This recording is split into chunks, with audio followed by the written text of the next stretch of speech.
నిజంగా బాలయ్య బాబు ఏ మాటల్లో వర్ణించలేము, అంత భయోత్పాతం, అంత రక్తపాతం.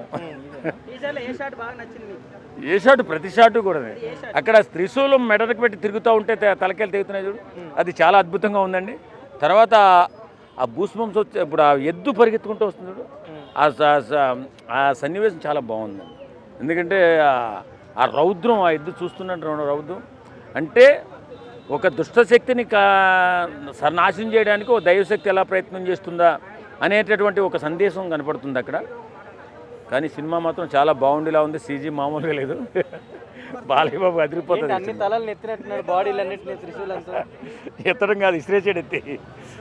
బాలయ్య బాబుకే చెల్లింది ఏదైనా కానీ. నేనైతే మాత్రం హార్ట్ వీక్ ఉన్న వాళ్ళు థియేటర్కి వెళ్ళొద్దండి, ఖచ్చితంగా వెళ్ళొద్దు. తమన్ గారు మ్యూజిక్ మామూలుగా ఇవ్వడు, నిజంగా తమన్ నా బిడ్డ అంటాడు మన బాలయ్య బాబు.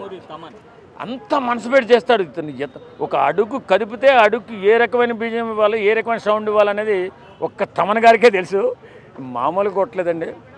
నిజంగా సినిమా మాత్రం చాలా సూపర్ డూపర్ హిట్ అవుతుంది. మనం చూస్తున్నంతసేపు ఎక్కడ ఎలాంటి బోరు ఉండదు, అన్ని హైలైట్ షాట్సే ఉంటాయి.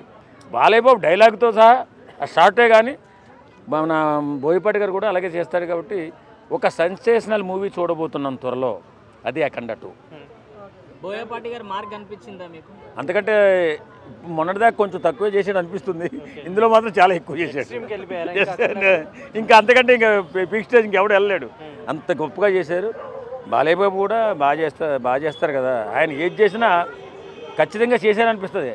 ఆయన తల నరికినట్టు ఉంటుంది, నిజంగానే నరికినట్టు ఉంటుంది. కాబట్టి సినిమా మాత్రం టీజర్ మాత్రం చాలా బాగుంది. సినిమా చాలా చాలా చాలా చాలా బాగుంటుంది.